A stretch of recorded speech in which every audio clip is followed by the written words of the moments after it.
जब भी नकारात्मक सोच आए और वचन आए, अगर आप उसको जवाब नहीं देंगे आप हार जाएंगे। याद रखना, कुछ लोगों के एक नकारात्मक सोच की दुष्टात्मा होती, आपको पूरी तरह से नेगेटिव करके रखेगी। हर वचन सुनेंगे आप, पास्टर को सुनेंगे, ये आप लोग नहीं समझ पाएंगे। जो ऐसा व्यक्ति है जिसके लिए ये वचन है वो समझ पाएगा। उनकी बिल्कुल सोच नकारात्मक हो जाती है, उलट वचन के। ऐसा क्यों, फिर वैसा क्यों, फिर ये क्यों नहीं हो रहा, वो क्यों नहीं, मेरे लिए तो ये नहीं हो रहा है। और कभी भी इससे जगह ना दो। ये एक बड़ी दुष्ट आत्मा है जो आपको बड़ा घायल करती है। अगर गोलियत ललकार रहा था इजरायली लोगों को, तो पहले दाऊद ने शब्द बोले उसके सामने, उसको ललकारा, उसके वचनों को कैंसिल किया, फिर जाके यहोवा के नाम से वो आगे बढ़ा पवित्र आत्मा की सामर्थ्य से। युद्ध के मैदान में अगर शैतान मार रहा है, आप चुप करके ऐसे रहें, जब छुपे रहें, वो आपको मारता जाएगा और आप बॉक्सिंग आप हार जाएंगे, आप रेसलिंग हार जाएंगे। अगर आप उसका सामना नहीं करेंगे तो केवल छिपना नहीं है, आपको सामना करना है शत्रु का। तो यीशु के मुंह से क्या निकली? तलवार, मतलब परमेश्वर का वचन। वो अपने वचन से ही न्याय करेगा, वचन से ही उसने शैतान को भगाया। आपके मुंह पर कितना वचन है। मैं ये नहीं कहता हूं आपको नॉलेज कितनी है, समझ पा रहे हैं, मैं तो जन्म से मसीह हूं। बताओ कौन सी आयत बताऊं, इतने कितने में ये लिखा वो लिखा है। आपकी जुबान पर कितना वचन है, मैं उसकी बात कर रहा हूं। जो वचन आपकी जुबान पर नहीं, वो आपकी लाइफ में रेमा होकर पूरा नहीं होगा। क्योंकि जो वचन बोला जाता है वो रेमा है, जो लिखा हुआ है वो लागोस है, वो लिखा हुआ है, सबके लिए लिखा है। बाइबल सराहने पर रखने से, वचन याद होने से आपके लिए काम नहीं करेगा। उसे जब तक आप मुंह में रख के, अपनी जुबान पे रख के बोलेंगे नहीं, तब तक वो वचन शैतान को, हालातों को आपकी लाइफ से दूर नहीं करेगा। यीशु के नाम में अड़े और खड़े हो जाओ वचन पर कि लिखा है तो नहीं करना है तो नहीं करना। वचन में ये लिखा है तो अशुद्ध भोजन नहीं खाना तो नहीं खाना, अन्य जातियों मैरिज नहीं करनी तो नहीं करनी, संसारिक सॉन्ग नहीं सुनने तो नहीं सुनने, नशा नहीं करना तो नहीं करना, गलत चीज नहीं देखनी तो नहीं देखनी, गाली नहीं निकालनी तो नहीं निकालनी। इसे बोलते वचन पर खड़े हो जाना। अगर अपनी लाइफ में कुछ बड़ा रिजल्ट लेना है तो वचन को लेना होगा, आपको मुंह पर उसे बोलना होगा। अपनी प्रार्थना में वचन भरो, वचन अधिक से अधिक पढ़ो, उसे याद करो, अपने मुख पर लेके आओ, फिर रिजल्ट देखना इतना जबरदस्त आएगा और ये वचन पूरा हो जाएगा। हालेलुया। 40 उपवास के बाद आज पहला बुधवार है, जोर से तारीफ करो। ऑनलाइन व्यूअर आपका स्वागत है कि आज की मीटिंग में आप मौजूद हो, जिसमें आज का वचन आपकी जिंदगी को सेम नहीं रहने देगा। हालेलुया। तो अब एक बड़ा कार्य एक सफल हुआ, 40 उपवास चर्च के पूरे हुए ईस्टर के दिन, और परमेश्वर ने गुड फ्राइडे और ईस्टर सामर्थी वचन के द्वारा लोगों को छुड़ाया, लोगों के श्रापों को तोड़ा। गुड फ्राइडे के दिन परमेश्वर ने, क्योंकि यीशु मसीह उन श्रापित बना कि लोग अपने श्रापों से आज़ाद किए जाएं। और हमने उसके लिए धन्यवाद भी किया, क्रूस को याद भी किया और उसको विश्वास भी किया और उन घोषणा को भी किया, और परमेश्वर ने लोगों को श्रापों से आज़ाद किया। और ईस्टर वाले दिन परमेश्वर ने भविष्यवाणी के वचन दिए कि 40 उपवास जब आज पूरे हुए हैं, परमेश्वर ने 3 बातें बताई कि पहली बात परमेश्वर ने कहा, जो तुम सेवकाई के 9वें साल में प्रवेश होने जा रहे हो, ये 9वां साल सेवकाई का, मतलब 2025 में ये 9वां साल जो सेवकाई का है, ये फास्ट ग्रोइंग साल होगा। हालेलुया। जो लोग इस सेवकाई के साथ जुड़े हैं, जो पास्टर्स हैं, जो ऑनलाइन हैं, अगर ये सेवकाई का फास्ट ग्रोइंग साल है, आज ही मैं किसी अपनी स्पिरिचुअल सन के लिए फोन पर प्रार्थना कर रहा था और मैं उन्हें बता रहा था, अगर ये सेवकाई फास्ट ग्रोइंग साल है, ये 9वां साल सेवकाई का, तो तुम इस सेवकाई के साथ फेथफुल हो।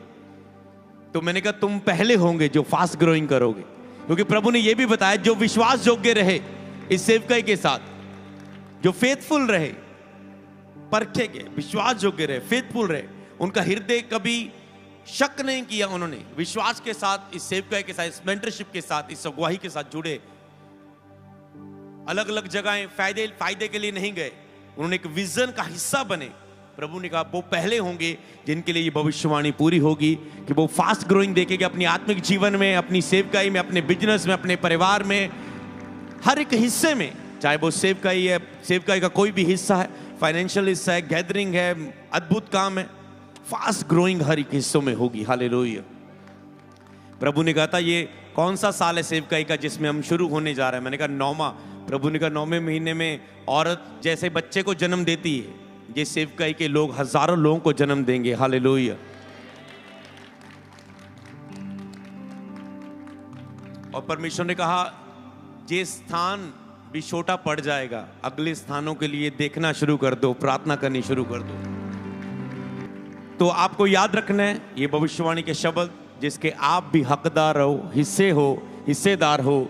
तो इसीलिए आपको अड़े और खड़े रहना होता है। ये 40 उपवास की आशीष वचन थे। और दूसरा मैसेज प्रभु ने दिया था, 3 भाग पवित्र आत्मा ने दिए। दूसरा हिस्सा पवित्र आत्मा ने बताया था कि 40 उपवास के बाद अब क्या करना है। वो सारे प्रीच डल चुके हैं कि 40 उपवास के बाद शरीर की अभिलाषाएं जो सोई होती, मरती नहीं है, याद रखो, लालसाएं अभिलाषाएं वो सोई हुई होती है एक तरह की, वो धीरे धीरे वो उठकर ऐसे एक्टिव होने की कोशिश करेंगी। और इसलिए मैंने बोला था कि पवित्र आत्मा ने चाहा कि हम क्या वो समय नहीं रहे कि आप समर्पणों के बिना, वाचाओं के बिना जीवन जिए। वाचा में ताकत है। 40 उपवास एक वाचा थी, प्रभु एक ही टाइम खाना है, इतने टाइम तक ही खाना है, बस आगे पीछे कुछ नहीं, वायदा करता हूं। एक तो होता आप कोशिश करते हैं नशा छोड़ के, कोशिश करते हैं चर्च रेगुलर आने की। एक होता है ठान लेना कोई बुधवार मिस नहीं करना, कुछ भी हो जाए। मैं ऐसे ठानता था कोई एतवार मिस नहीं करना, और कभी प्रभु ने मुझे संडे मिस नहीं होने दिया जब मैं प्रभु में बढ़ता था। समझ, ठाना हुआ था। जब सीखने का टाइम था कि जाना है, सीखना है, इस मीटिंग में जाना, लगातार जाना है, ठाना होता था। और मुझे पता कि जब जब मैंने ठान के कुछ किया है, परमेश्वर ने उसका अलग ही रिजल्ट दिया। आप कोशिश नहीं करते, आप वाचा की प्रार्थनाएं बाइबल में जिन्होंने भी की, बांधी, बेदियां बनाई, उनका अद्भुत अलग ही रिजल्ट था उनकी लाइफ में। इसीलिए अब 40 के बाद 21 दिन की वाचा बांधी गई है कि रोज कम से कम 1 घंटा प्रार्थना करनी है। अगर आप रेगुलर बिलीवर है, अगर आप कम कर पाते तो कम से कम सुबह 15 मिनट, दोपहर को 15 मिनट, और रात को आप आधा घंटा कर सकते हैं। मतलब 1 घंटा कम से कम, 15 मिनट तो करनी है एक टाइम में प्रार्थना। इससे आपकी आत्मा विजन में रहेगी, स्पिरिट में रहेगी, क्योंकि आपने फास्टिंग तो छोड़ दी है। प्रॉब्लम क्या है, फास्टिंग खुलने के बाद लोग बिल्कुल शारीरिक हो जाते हैं, बिल्कुल। तो प्रभु ये नहीं चाहता कि आप यहीं से जाएं और पीछे वहीं मुड़ जाएं। तो इसीलिए ये 3 टाइम की प्रार्थना, खाने को तो आप इंजॉय करेंगे, कई लोगों ने खोल ले होंगे, कई लोगों ने धीरे धीरे आगे भी ग्रेस मांगेंगे, कई लोग कुछ कुछ दिन बीच में रखेंगे। तो पर ये 3 टाइम प्रार्थना आपको शारीरिक नहीं होने देगी, आपको आत्मा में बढ़ा कर रखेगी, बदल के रखेगी। और मैं आपको इसे रिपीट क्यों बता रहा हूं, अब मैं बताऊं। मैंने लाइव होकर दोबारा नहीं बोला कि इसके लिए अलर्ट रहो, सारी टीम को भी ये था। पहले मैं देखता था लोग कितने सीरियस है, ये खुद क्या करते हैं, पर मैंने कहा मैं बार बार अलर्ट करूंगा। अगर मान लो चर्च की टीम यहां पर आती, सेवा करती है, तो उनको भी दोपहर में ब्रेक है कि आपने 15 मिनट कम से कम आपको ब्रेक है कि आप अपनी पर्सनल प्रेयर करें, जाकर ग्राउंड में किसी भी कहीं भी कोने पे बैठ के किसी भी प्रेयर रूम में आप अपनी 15 मिनट प्रे करता हूं, जो आपका भी 3 टाइम वाला प्रार्थना का हिस्सा पूरा रहे। हालेलुया। तो इसीलिए ये मैं बताऊं आपको करना ही करना है, इसे वाचा की तरह। अब मैं इसके विषय में अगला पॉइंट बताता हूं, अगर ये चीज ना बताता आप इसे नहीं समझ पाते। ओके, बैठ जाओ। अब आप एक चीज बताओ, अगर मैं दोनों में से एक चीज चुनने को बोलूं, कौन सी महत्वपूर्ण है, आप बताएंगे। प्रभु के सामने आपके 40 उपवास मतलब खाना छोड़ना महत्वपूर्ण है, जहां प्रार्थना करना आपका महत्वपूर्ण है परमेश्वर की निगाह में? बताओ, ज्यादा बात जो आएगी वही चीज होगा। ओके, प्रार्थना करना तो समझ पा रहे हैं।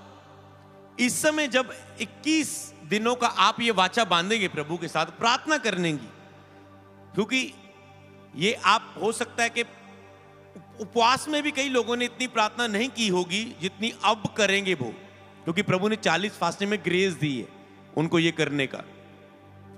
वो अब जब आप प्रार्थना करेंगे, ये प्रभु के लिए बहुत महत्वपूर्ण है प्रार्थना, ये समय। तो पर प्रॉब्लम क्या है, अब पॉइंट ध्यान से समझना। लोगों के लिए 40 फास्टिंग रखने इजी थे, पर ये वाचा उनको बांधने कई लोगों को मुश्किल लगती। कईयों ने पहले 3 दिनों में हार गए होंगे अपने आप से, और इस समय एक लटकाकर मुंह अपने अंदर से लटकी हुई आत्मा के साथ होंगे। सोमवार निकल गया, मंगलवार निकल गया, आज बुधवार है, बुधवार का भी हाफ निकल गया। अगर आपने सुबह दोपहर नहीं की, आप हार गए, क्योंकि रात की कर लोगे पर आपकी वाचा तो टूट गई ना। चाहे आप रात को इकट्ठा 1 घंटा कर ले, मैंने उसकी बात नहीं की थी। तो पास्टरों ने तो सुना भी नहीं होगा जो शारीरिक होंगे। मतलब शारीरिक मतलब ये जिनको भूख नहीं है वचन की, उनको देखना होता है संडे, ओके क्या बिताया गया ईस्टर के दिन, हम सुने, हमारे लिए कोई मैसेज तो नहीं था। कई लोग अब उसे समझेंगे, जुड़ेंगे, उसको आगे अब फॉलो करेंगे। तो अब से जुड़ जाना, चाहे 21 दिन आपने नहीं, अब आपने बीच में सुना तो बीच में जुड़ जाना। पर मैं बताऊं, चर्च को ये करना ही करना है। मैं थोपता हूं इसे आप पर, क्योंकि ये थोपने वाली अच्छी चीज है, प्रार्थना। शायद रोजे चर्च के ऊपर थोपने मुश्किल हो सकते हैं, पर प्रार्थना प्रभु है जितना मर्जी थोप। हालेलुया। तो आपको ये करना ही करना है, क्योंकि नहीं तो मैं आपको सेफ नहीं देख रहा हूं 40 फास्टिंग के बाद। और आपको उस प्रार्थना को करना है। अब मैं आपको फिर से सीरियस करता हूं, अगर कुछ टूटता है बीच में, उसे दोबारा फिर से कंटिन्यू करो। ओके प्रभु, मिस हुआ, अब से शुरू करता हूं। पर 21 में कुछ दिन तो आप पूरा कर पाएंगे। अगर बीच में टूट गई तो फिर वहीं से शुरू करना। अगर टूट गया तो ओके, ये खत्म नहीं, तब से फिर आपके 21 दिन शुरू हो गए। समझ पा रहे? जिस दिन टूट गई ये वाचा, फिर वहां से 1 दिन गिनना। पर आपको ये पूरी करनी है, चाहे आपको 3 महीने पूरी करने में लग जाए, 6 महीने लग जाए, 9 महीने लग जाए। अगर आपने ये पूरा नहीं किया तो आप अगले लेवल पर नहीं जा पाएंगे। 40 उपवास के बाद ये लेवल है। आपको पता है, अगर आप प्रार्थना नहीं करके दिखाएंगे, प्रभु आपको विश्वास योग्य नहीं समझ सकता। यह वाचा क्या है कि तुम मेरी हजूरी के साथ विश्वास योग्य हो। किन लोगों को प्रभु आशीष देता है? जो उसकी पर्सनल उपस्थिति के साथ विश्वास योग्य हैं, विश्वास योग्य हैं। अगर आप प्रार्थना में प्रभु के साथ जुड़े रहकर नहीं दिखा सकते प्रभु को, तो आप फेथफुल नहीं है परमेश्वर के साथ, विश्वास योग्य नहीं है। वहां पर भरोसा नहीं कर सकता कुछ बड़ा आपको देने की, क्योंकि आप उसके लिए साथ विश्वास योग्य नहीं है। पर जब आप साबित करते हैं, प्रभु देख 40 रोजे रखे थे पूरे किए, देख 21 दिन की बाचा बांधी थी पूरी की, प्रभु देखेगा ये अलर्ट व्यक्ति, ये पतरस की तरह कड़क है, अलर्ट है। मैं इसके बारे में कुछ सोच सकता हूं। जिस तरह उसने पतरस को कहा, मैं तुझ पर कलीसिया बनाऊंगा और दोनों लोग के फाटक उसमें प्रबल ना होंगे। हालेलुया। समझ पाए? तो इसीलिए आपको ये करना है। नहीं तो आप अपनी लाइफ में, अगर आप यहां गए फिर पीछे जाएंगे, फिर वहीं जाएंगे, फिर अगर आपको आगे जाना है तो आपको अब ये अगली वाचा को फॉलो करना है। अगर आप इसे समझ चुके हैं तो इसे अपनी लाइफ में कंटिन्यू करना, इसे अपना हिस्सा बना लेना, इस पर आपको चलना ही चलना है। हालेलुया। और तीसरा आपने सीखा था कि प्रभु इसलिए मुर्दों में से जी उठे कि हमारी आत्माएं बचाई जाएं। तो धन्यवाद आपको हमेशा करना है कि आपकी आत्माएं बचाने के लिए प्रभु यीशु मसीह मुर्दों में से जी उठे। आपके लिए ये एक पक्का सबूत है कि अगर यीशु मुर्दों में से जी उठे तो हमारी आत्मा भी उद्धार पाई हुई आत्मा है। हालेलुया। तो वो जी उठना हमारे लिए एक सबूत है कि हम भी स्वर्ग जाएंगे, पूर्ण उत्थान को देखेंगे, मुर्दों में से जी उठने को देखेंगे, और वो हमारे लिए, हम उसे याद करते हैं। आज के वचन को अब हम पढ़ेंगे स्क्रीन के ऊपर। परमेश्वर के वचन को उपयोग करो, परमेश्वर के वचन को उपयोग करो। आज आपको प्रार्थना में ऑलरेडी, वैसे पहले आप प्रैक्टिकली सीख चुके कि क्या करना है। आज प्रार्थना में क्या किया गया? परमेश्वर के वचन का उपयोग किया गया। और इसे करने से क्या होता है? जैसे आपका मुंह वचन बोलता है, तब आत्मा आपके विषय में कार्य करना शुरू कर देता है। आत्मा आपके वचन को इंतजार करता है कि आप वचन को बोलें। अगर हम सीधा परमेश्वर के पहले वचनों को पढ़ें इन चीजों के द्वारा, पहला वचन अब स्क्रीन पर पढ़ेंगे, भजन संहिता 91 की 1।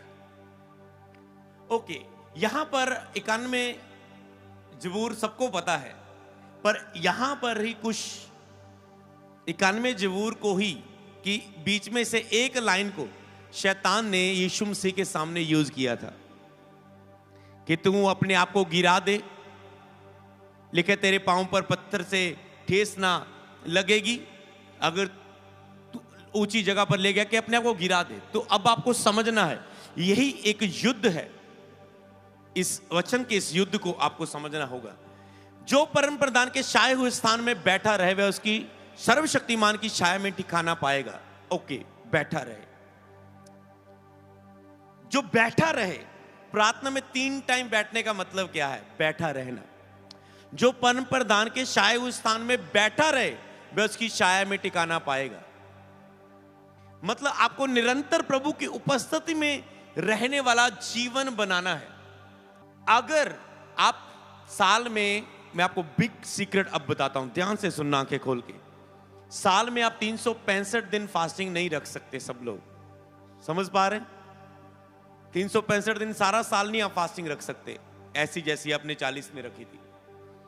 कोई कोई रख सकता है, मान लो किसी ने रखा भी हो, कई रखते भी हैं। जैसे कई पास्टरों ने बोला, कहता मैं 1 साल का मैंने फास्टिंग रखा। मैंने कहा, कहता मैं जी बहुत कमजोर हो गया और मैंने 1 साल का फास्टिंग रखा। मैंने कहा इतना लंबा क्यों रखा? मतलब बुरी बात नहीं, वैसे पूछा क्यों रखा। कहता है फास्टिंग के बिना प्रेयर ही नहीं होती, क्या करें? कहते फास्टिंग के बिना मैं प्रेयर ही नहीं कर पाता हूं, और इसलिए मैंने कहा फास्टिंग रखूंगा पूरा साल। मतलब लाइफ पे टिक गई है फास्टिंग पर। अब मैं हल बताता हूं इस चीज का, समझ पा रहे हो? हाँ, जिन्होंने किया उन्होंने अच्छा किया, पर कईयों ने फास्टिंग रख के भी प्रार्थना नहीं कर पाए, उनका क्या बनेगा?